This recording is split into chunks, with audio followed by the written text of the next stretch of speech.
মহান বিজয় দিবস কাল জাতির বীর সন্তানদের শ্রদ্ধা জানাতে প্রস্তুত জাতীয় স্মৃতিসৌধ, নিরাপত্তা জোরদার। কূটনৈতিক ও সরকারি পাসপোর্টধারীদের ভিসা অব্যাহতি সংক্রান্ত চুক্তি সই করেছে বাংলাদেশ ও পূর্ব তিমুর। দুই সরকার প্রধানের দ্বিপাক্ষিক বৈঠক। এবং কর্মফলের উপর নির্ভর করবে অন্তর্বর্তী সরকারের জনপ্রিয়তা, বললেন তারেক রহমান। নির্বাচন কবে হবে তা জানার অধিকার রয়েছে জনগণের।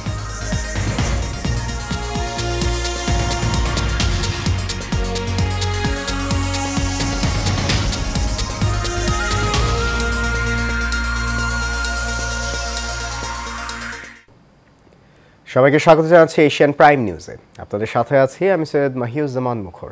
শুনছিলেন বিআরবি কেবল ইন্ডাস্ট্রিজ লিমিটেড সংবাদ শিরোনাম। যাচ্ছি পুরো খবরে। 16 ডিসেম্বর 54তম মহান বিজয় দিবস উদযাপন উপলক্ষে রংতুলির আচর আর সৌন্দর্য বর্ধনের কর্মযজ্ঞে প্রস্তুত হয়েছে সাভার জাতীয় স্মৃতিসৌধ। এদিন মহামান্য রাষ্ট্রপতি, প্রধান উপদেষ্টা, উপদেষ্টা মণ্ডলীর সদস্য, বিভিন্ন দেশের প্রতিনিধি সহ বিভিন্ন রাজনৈতিক দলের নেতাকর্মী ও লাখো মানুষ বীর শহীদদের প্রতি শ্রদ্ধা জানাতে জাতীয় স্মৃতিসৌধে আসবেন। সাভার থেকে শাকিল শেখের ছবিতে জহিরুল ইসলাম খান লিটন রিপোর্ট। বিস্তারিত জানাচ্ছেন সঞ্জিদা হক।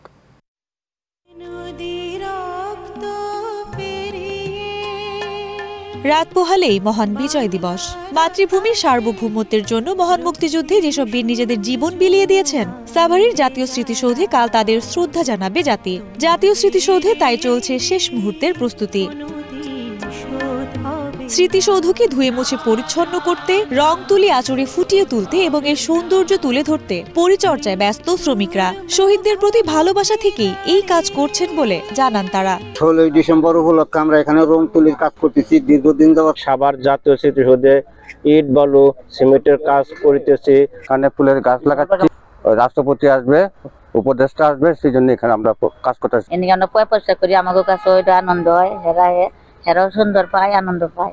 রাষ্ট্রের গুরুত্বপূর্ণ ব্যক্তিবর্গ, কূটনৈতিক এবং সর্বস্তরের মানুষের পক্ষ থেকে শহীদদের শ্রদ্ধা জানানোর জন্য জাতীয় স্মৃতিসৌধের সব প্রস্তুতি নেওয়া হয়েছে বলে জানিয়েছে কর্তৃপক্ষ। লক্ষ লক্ষ জনতা সাভার জাতীয় স্মৃতিসৌধে বীর শহীদদের সম্মানে পুষ্পস্তবক অর্পণ করবেন। সে লক্ষ্যে আমরা গণপূর্ত অধিদপ্তরের পক্ষ থেকে পুরো স্মৃতিসৌধ কমপ্লেক্সকে ধুয়ে মুছে পরিষ্কার পরিপাটি করা, ফুল দিয়ে সাজানো, রং তুলির কাজ, সিসি ক্যামেরা স্থাপন, লেক সংস্কার সহ সকল কার্যক্রম সম্পন্ন করেছি। এদিকে নিরাপত্তা নিশ্চিত করতে সব ধরনের পদক্ষেপ নিয়েছে আইন শৃঙ্খলা বাহিনী। পোশাক, সাদা পোশাক, এবি ব্যান্ড, সকল স্তরের নিরাপত্তা আমরা রেখেছি যেন খুব সুন্দরভাবে ভিভিআইপিগণ, বিভিন্ন সামাজিক ও রাজনৈতিক ব্যক্তিত্ব এবং তাদের সমর্থকবৃন্দ অতি সুন্দরভাবে, সুশৃঙ্খলভাবে, নিরাপত্তা সহকারে এখানে এসে পুষ্পস্তবক অর্পণ করতে পারেন। মহান বিজয় দিবসে লাখো মানুষের শ্রদ্ধা, ভালোবাসায় ফুলে ফুলে ভরে উঠবে জাতীয় স্মৃতিসৌধ। রাষ্ট্রপতি ও প্রধান উপদেষ্টার শ্রদ্ধা জানানোর পর জনসাধারণের জন্য উন্মুক্ত করে দেওয়া হবে স্মৃতিসৌধ। সঞ্জিদা হক, এশিয়ান টেলিভিশন। কূটনৈতিক ও সরকারি পাসপোর্টধারীদের ভিসা অব্যাহতি সংক্রান্ত চুক্তি সই করেছে বাংলাদেশ ও পূর্ব তিমুর। এছাড়া দুই দেশের মধ্যে দ্বিপাক্ষিক পরামর্শ প্রক্রিয়া প্রতিষ্ঠায় সমঝোতা স্মারক সই হয়েছে। প্রধান উপদেষ্টার কার্যালয়ে পূর্ব তিমুরের প্রেসিডেন্ট জোসে রামোস হোর্তা ও বাংলাদেশের প্রধান উপদেষ্টার উপস্থিতিতে এই চুক্তি সই হয়। চুক্তি সই শেষে প্রধান উপদেষ্টার কার্যালয়ে যৌথ সংবাদ সম্মেলন অনুষ্ঠিত হয়। বিস্তারিত দেখুন ওয়ালিদ সিদ্দিকীর রিপোর্টে। ঢাকা সফররত পূর্ব তিমুরের প্রেসিডেন্ট জোসে রামোস হোর্তা প্রধান উপদেষ্টা ডক্টর মোহাম্মদ ইউনূসের সঙ্গে তার কার্যালয়ে সৌজন্য সাক্ষাৎ করেন। বৈঠকে একটি চুক্তি ও একটি সমঝোতা স্মারক স্বাক্ষরিত হয়। চুক্তি শেষে যৌথ সংবাদ সম্মেলনে ডক্টর মোহাম্মদ ইউনূস জানান, রোহিঙ্গা সমস্যা সমাধানে বাংলাদেশের পাশে থাকবে পূর্ব Timur. Both countries, and with the leadership of His Excellency, also makes it stronger relationship. So on all international fronts we'll work together. Particularly East Timor can be very helpful for us to play a role, mediating role between Myanmar and Bangladesh to repatriate all the Rohingyas from Bangladesh back to Myanmar. So, and they are very close. They know each other very well, the leadership of Myanmar and His Excellency. So, and also he is known as a great diplomat in the international circuit. So I hope we are looking forward to take advantage of that skill. Doctor Mohammad ইউনুসকে প্রশংসায় ভাসিয়ে Jose Ramos Horta বলেছেন, পৃথিবীতে সম্ভবত doctor Mohammad ইউনুসই একমাত্র নেতা যার এত যোগ্যতা আছে। This will enable the government to invest more in infrastructure, in education, in health, in environment protection, and so on. So, in that regard, we would hope to have my mentor, friend, Professor Yunus, and Bangladesh as a partner with Timor-Leste. Thank you. স্বাক্ষরিত চুক্তিটি হচ্ছে দুদেশের diplomatic এবং official passport হোল্ডারদের মধ্যে visa অব্যাহতি নিয়ে, আর সমঝোতা স্মারক স্বাক্ষরিত হয়েছে দ্বিপাক্ষিক পরামর্শ সংক্রান্ত বিষয়ে। Walid Siddiqui, Asian television, Dhaka. এই সরকার কি করতে চায় তা জানার অধিকার রয়েছে জনগণের। দেশে একটি সুষ্ঠু নির্বাচন দিতে কত দিন সময় লাগবে সেটাও জানার প্রয়োজন বলে মন্তব্য করেছেন বিএনপির ভারপ্রাপ্ত চেয়ারম্যান তারেক রহমান। বিজয় দিবস উপলক্ষে রাজধানীর ইঞ্জিনিয়ার্স ইনস্টিটিউশনে বিএনপি আয়োজিত আলোচনা সভায় তিনি এসব কথা বলেন। বিস্তারিত দেখুন মণ্ডল এনামের রিপোর্টে। বিজয় দিবস উপলক্ষে রাজধানীর ইঞ্জিনিয়ার্স ইনস্টিটিউশনে বিএনপির আয়োজিত এই আলোচনা সভার আয়োজন করা হয়। অন্তর্বর্তীকালীন সরকারের আগামী দিনের কর্ম পরিকল্পনার রোডম্যাপ ঘোষণার কথা শুনলেই যদি উপদেষ্টাদের চেহারায় অস্বস্তির ছাপ ফুটে ওঠে, সেটি হবে অবশ্যই গণ আকাঙ্ক্ষা বিরোধী। এ সময় বিএনপির ভারপ্রাপ্ত চেয়ারম্যান তারেক রহমান বলেন, রাষ্ট্র ও সমাজের গুণগত পরিবর্তন চাইলে সংস্কার প্রয়োজন। রাষ্ট্র ও সরকারকে স্বৈরাচার মুক্ত রাখতে হলে গণতান্ত্রিক চর্চাও প্রয়োজন। রাষ্ট্র ও রাজনীতির গুণগত পরিবর্তনের জন্য সংস্কারের বিকল্প নেই। তবে একই সঙ্গে এটিও মনে রাখা জরুরি, কেউ স্বৈরাচার কিংবা ফ্যাসিস্ট হতে চাইলে তার কাছে সংবিধান কিংবা প্রবিধান বাধা হয়ে দাঁড়াতে পারে না বা দাঁড়ায় না, বরং রাষ্ট্রের প্রচলিত বিধিবিধানকে উপেক্ষা করেই কোনো একজন শাসক স্বৈরাচার কিংবা ফ্যাসিস্ট হয়ে ওঠে। গণতান্ত্রিক রাজনৈতিক সংস্কৃতির চর্চা অত্যন্ত বেশি জরুরি। প্রতিদিনের কার্যক্রমে গণতান্ত্রিক চর্চার মাধ্যমে রাষ্ট্র সমাজ থেকে ফ্যাসিবাদের উপাদান দূরীভূত করা সম্ভব, দূরীভূত হয়ে থাকে। সরকার নিজেরা নিজেদের সফল দেখতে চায় কিনা তা তাদের পরিষ্কার করার আহ্বান জানান বিএনপির ভারপ্রাপ্ত চেয়ারম্যান। অন্তর্বর্তীকালীন সরকার যদি শুধু সংস্কারের নামে সময় সংক্ষেপ করেন, তাহলে জনগণের কাছে সংস্কার আগে নাকি সংসার আগে এই প্রশ্নটি মুখ্য হয়ে উঠতে পারে। দুর্ভোগ বর্তমানে মেনে নিলেও জনগণ এখনো সরকারের বিরুদ্ধে তেমন উচ্চ বাচ্য করছে না, কারণ জনগণ বর্তমান অন্তর্বর্তীকালীন সরকারকে সফল দেখতে চায়। এর আগে আলোচনা সভায় বিএনপির মহাসচিব মির্জা ফখরুল ইসলাম আলমগীর সহ দলের জ্যেষ্ঠ নেতারা অতি দ্রুত নির্বাচনী রোডম্যাপ দেওয়ার দাবি জানায় অন্তর্বর্তী সরকারের কাছে। অতি দ্রুত একটি গ্রহণযোগ্য নির্বাচনের মধ্য দিয়ে এই সংস্কারের পথকে আমাদের সুগম করতে হবে। যে সংগ্রামের মাধ্যমে আজকে যে পরিবর্তন আনা হয়েছে, সেই পরিবর্তনের ফসল আমাদের ঘরে তুলতে হবে। এই বিজয়ের দিনে আমরা দাবি করতে চাই যে অনতিবিলম্বে সংস্কার যতটুকু সম্ভব শেষ করে নির্বাচনের রোডম্যাপ ঘোষণা করা হোক। মণ্ডল এনাম, এশিয়ান টেলিভিশন, ঢাকা। রূপপুর পারমাণবিক বিদ্যুৎ কেন্দ্র প্রকল্পের সাবেক প্রধানমন্ত্রী শেখ হাসিনা ও তার পরিবারের সদস্যদের $500 কোটি দুর্নীতির অভিযোগ তদন্তে দুদকের নিষ্ক্রিয়তা নিয়ে রুল জারি করেছেন হাইকোর্ট। এক রিট আবেদনের প্রাথমিক শুনানি শেষে বিচারপতি ফাহমিদা কাদের ও বিচারপতি মুবিনা আসাফের হাইকোর্ট বেঞ্চ এই রুল জারি করেন। সাউথ বিশ্ববিদ্যালয়ের লেকচারার ববি হাজ্জাজ গত 3 সেপ্টেম্বর এই রিট করেন। রিট আবেদনে বিদ্যুৎ জ্বালানি ও খনিজ সম্পদ মন্ত্রণালয়ের সচিব, বিজ্ঞান ও প্রযুক্তি সচিব, স্বরাষ্ট্র সচিব, পরমাণু শক্তি কমিশনের চেয়ারম্যান, দুর্নীতি দমন কমিশনের chairman, nuclear power plant company limited Bangladesh লিমিটেডের এমডি, রূপপুর নিউক্লিয়ার পাওয়ার প্ল্যান্টের project director Sheikh Hasina Wazed, Sajeeb Wazed Joy, tulip Siddique ও তারিক আহমেদ সিদ্দিক সহ সংশ্লিষ্টদের বিবাদী করা হয়েছে।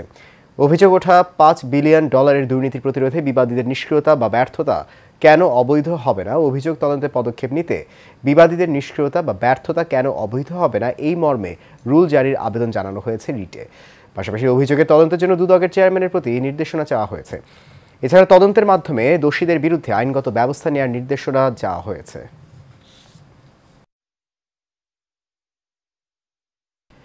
সুনির্দিষ্ট অভিযোগের ভিত্তিতে আজ পাসপোর্ট অফিসে এক ঝটিকা অভিযান চালিয়েছে দুদক। এ সময় সেখান থেকে দালাল চক্রের 3 সদস্যকে আটক করে পুলিশের কাছে সোপর্দ করা হয়। দুদকের সহকারী পরিচালক মোহাম্মদ আশিকুর রহমান জানান, কয়েকজন কর্মকর্তা সহ কিছু আনসার সদস্যের সহযোগিতায় অপকর্ম করে আসছিল এই দালাল চক্র। জমা স্লিপগুলো দেখা যাচ্ছে যে লাইন থেকে লাইন বাদ দিয়ে ওনারা ওই লাইন বাইপাস করে এইগুলো দিয়ে থাকে, বা যখন ফিঙ্গারিং করে তখনও দেখা যাচ্ছে অনেক সময় লাইন বাইপাস করে এই দালালদের দৌড়াতে এই কাজগুলো করে থাকে। তো আমরা 2জন দালাল ধরতে সক্ষম হয়েছি এবং আরও কিছু তথ্য পেয়েছি, সেটা আমাদের অফিসে আমরা রিপোর্ট করব এবং পরবর্তীতে কমিশন সিদ্ধান্ত নেবে, যে পরে এই বিষয়ে কমিশন যে সিদ্ধান্ত নেয় সেটা। শিক্ষকরা জ্ঞানে সমৃদ্ধ না হলে শিক্ষার্থীদের উপযুক্ত করে গড়ে তুলতে পারবেন না বলে মন্তব্য করেছেন জাতীয় বিশ্ববিদ্যালয়ের vice chancellor professor doctor ASM Amanullah. জাতীয় বিশ্ববিদ্যালয়ের বিশেষ সিনেট অধিবেশনে এই কথা বলেন তিনি। উচ্চশিক্ষার কার্যক্রমকে মানসম্মত করার পাশাপাশি শিক্ষার কার্যক্রম কিভাবে যুগোপযোগী করা যায় সেই লক্ষ্যে সকলের সহযোগিতা করার আহ্বান জানান তিনি। এ সময় উপস্থিত ছিলেন মাধ্যমিক ও উচ্চশিক্ষা বিভাগের সিনিয়র সচিব সিদ্দিক জুবায়ের, বিভাগীয় কমিশনার মাধ্যমিক ও উচ্চ মাধ্যমিক শিক্ষা বোর্ডের চেয়ারম্যান সহ সিনেট সদস্যবৃন্দ।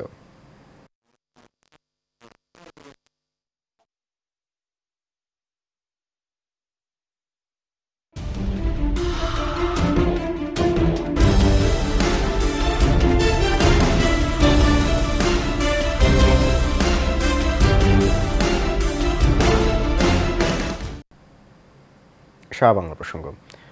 ঢাকা চট্টগ্রাম মহাসড়কের কুমিল্লার 14 গ্রামে যাত্রীবাহী বাস নিয়ন্ত্রণ হারিয়ে 3 যাত্রী নিহত হয়েছে। এ সময় আহত হয়েছে আরও বেশ কয়েকজন। 14 গ্রাম উপজেলার ঘাংরা এলাকায় এই দুর্ঘটনা ঘটে। মিয়ারবাজার হাইওয়ে থানার ভারপ্রাপ্ত কর্মকর্তা জসিমউদ্দিন বিষয়টি নিশ্চিত করেন।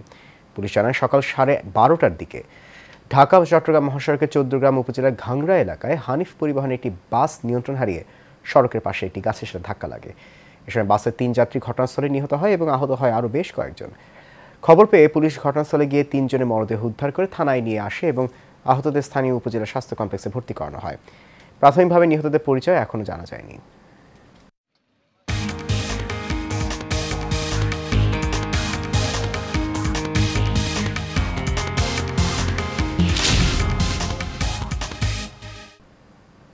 আন্তর্জাতিক প্রসঙ্গ। ফিলিস্তিনের অবরুদ্ধ গাজা ভূখণ্ডে ইসরায়েলি বর্বর হামলায় কমপক্ষে আরও 55 ফিলিস্তিনি নিহত হয়েছেন। এতে করে উপত্যকাটিকে নিহত সংখ্যা 44,900 ছাড়িয়ে গেছে। এছাড়া গত বছরের অক্টোবর থেকে চলা এই হামলায় আহত হয়েছেন আরও লক্ষাধিক ফিলিস্তিনি। এক প্রতিবেদনে এই তথ্য জানিয়েছে বার্তা সংস্থা আনাদুলু। ফিলিস্তিনি স্বাস্থ্য কর্তৃপক্ষ মনে করছে গাজা উপত্যকা জুড়ে ধ্বংস হওয়া বাড়ির ধ্বংসস্তূপের নিচে এখনও 10,000-এরও বেশি লোক নিখোঁজ রয়েছেন। মূলত গাজায় অবিলম্বে যুদ্ধবিরতির দাবি জানিয়ে জাতিসংঘের নিরাপত্তা পরিষদের প্রস্তাব সত্ত্বেও ইসরায়েল অবরুদ্ধ এই ভূখণ্ডে তার নৃশংস আক্রমণ অব্যাহত রেখেছে। ফাহিম আল ইসহাক চৌধুরী ট্রাস্ট শিক্ষার উন্নয়নে সিলেটের জকিগঞ্জ ও কানাইঘাটের স্কুল ও মাদ্রাসার 5ম থেকে 8ম শ্রেণীর মেধাবী শিক্ষার্থীদের জন্য বৃত্তি প্রদান করা হয়েছে।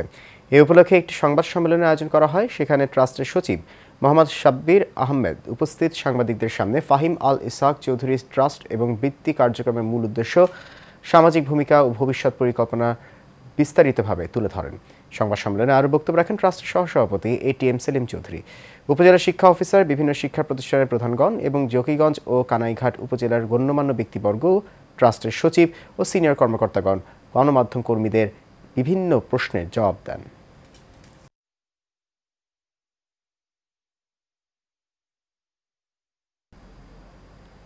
এবার সিও ডিল প্রেজেন্টস হেলথ অ্যান্ড বিউটি। শীতে বেশিরভাগ মানুষই খাওয়া দাওয়া আর শরীরচর্চার প্রতি উদাসীন থাকেন, ফলে রক্তে সুগারের মাত্রা বেড়ে যায় অস্বাভাবিক হারে। তাই মৌসুমে ডায়াবেটিক রোগীদের খুব সাবধানে থাকতে হবে। ওষুধ খাওয়ার পাশাপাশি খাওয়া দাওয়ায় রুটিনও কঠিনভাবে মেনে চলতে হবে। রফিকুল ইসলাম রলির রিপোর্টে দেখুন বিস্তারিত। শীতকালে তাপমাত্রা কমার প্রভাব পড়ে আমাদের জীবনযাত্রার উপর, ফলে এ সময় রক্তে শর্করার পরিমাণ নিয়ন্ত্রণে রাখা কঠিন হয়ে পড়ে। অনিয়ন্ত্রিত ডায়াবেটিসের হাত থেকে বাঁচতে মেনে চলুন পরামর্শগুলো। শীতকালে যেহেতু প্রচুর গ্রিন শাকসবজি পাওয়া যায়, আমরা এগুলো খেতে বলি। ভিটামিন সি যুক্ত ফলগুলো খাবে, প্রোটিন খাবে, তাহলে ইমিউনিটিটা বাড়বে, সেক্ষেত্রে আক্রান্ত হারটা কমে আসে। আরেকটা জিনিস হচ্ছে এই যে ড্রাইনেসটা ডেভেলপ করছে, বিকজ আমাদের আর্দ্রতা থাকতেছে না বাতাসে, স্কিনটা শুষ্ক হচ্ছে, সেক্ষেত্রে হাইড্রেশনটা খুবই ইম্পর্টেন্ট একটা রোল। পেশেন্টের যদি কোনো কিডনি রিলেটেড প্রবলেম না থাকে, সেক্ষেত্রে আমরা বলে দিই শীতকালে অ্যাটলিস্ট 2 থেকে 2.5 লিটার পানি সে খাবে, এবং মাঝে মাঝে সে লাল চা নিল, সেটা লেবু আদা দিয়ে, তাতে হয় কি সে ময়েশ্চার হচ্ছে সুন্দর করে।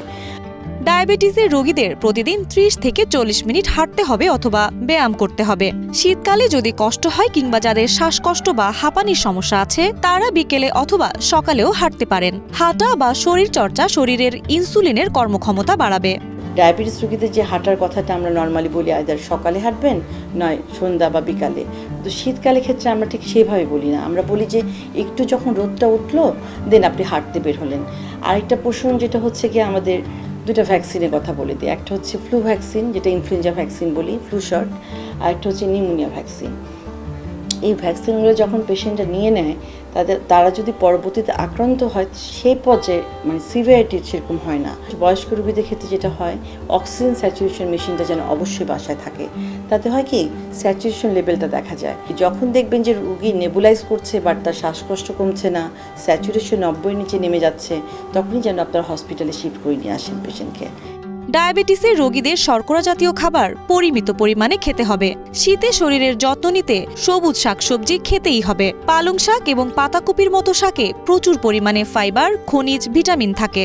এই সব শাক রক্তে শর্করার মাত্রা নিয়ন্ত্রণে সাহায্য করে এবং রোগ প্রতিরোধ ক্ষমতা বাড়ায়।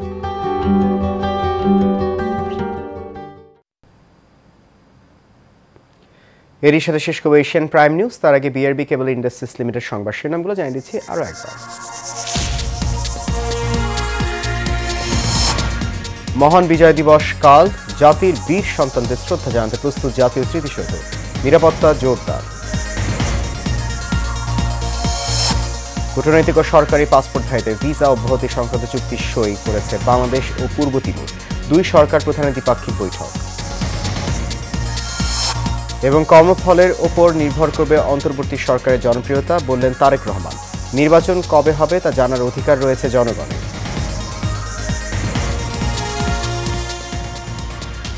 এশিয়ান প্রাইম নিউজ এ পর্যন্ত। আমাদের পরবর্তী আয়োজন দেখার আমন্ত্রণ রইল। আপনার সঙ্গে থাকার জন্য অনেক ধন্যবাদ সবাইকে। শুভরাত্রি।